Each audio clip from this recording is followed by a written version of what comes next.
තඹුතේගම අනුරගේ ඉස්කෝලේත් මමයි හදලා දුන්නේ ගොඩනැගිලි දිනු කරලා දුන්නේ. කොහෙද ඉගෙන ගත්තේ?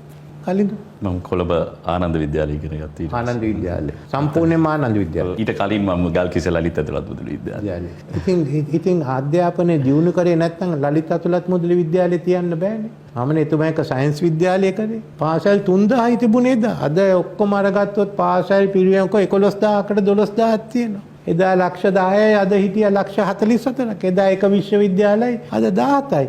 එදා වාරි මාර්ගයට යට කරලා තිබුණේ ලක්ෂ 8යි. අද ලක්ෂ 15යි. මේ සිංහල රජ කාලේ රජවරු හැදුවේ ඔක්කොම වැව් එකතු කරත් ඊට වඩා අපි හදලා තියෙනවා ගල්ලෝයෙන් පස්සේ. ගල්ලෝයයි උඩවලවේයි මහවැලි ව්‍යාපාරයයි ඉංගිටි මිටියයි ලුණුගම් වෙහෙරයි ඔය ඔක්කොම එකතු කරලා බලන්න. ඉතින් කවුද මේක කරේ ගිය අවුරුදු 70? කියන්නේ අවුරුදු 1000ක් සිංහල රජවරු කරාට වඩා අපි කරලා තියෙනවා මෙතන.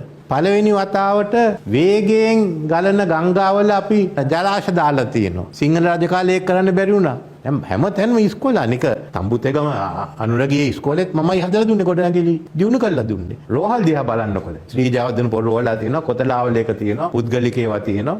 අද හැම ගෙදරම තියෙනවා විදුලි බලය.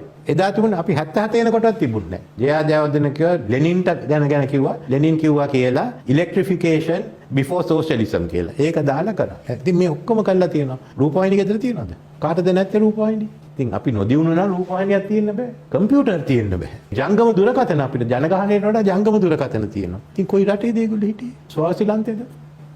මේ බොරුනේ මේක නිකන් මේ මිනිස්සුන්ට වෛරය ඇති කරන උඹට මොකුත් නොකරවා කියලා කියන්නේ.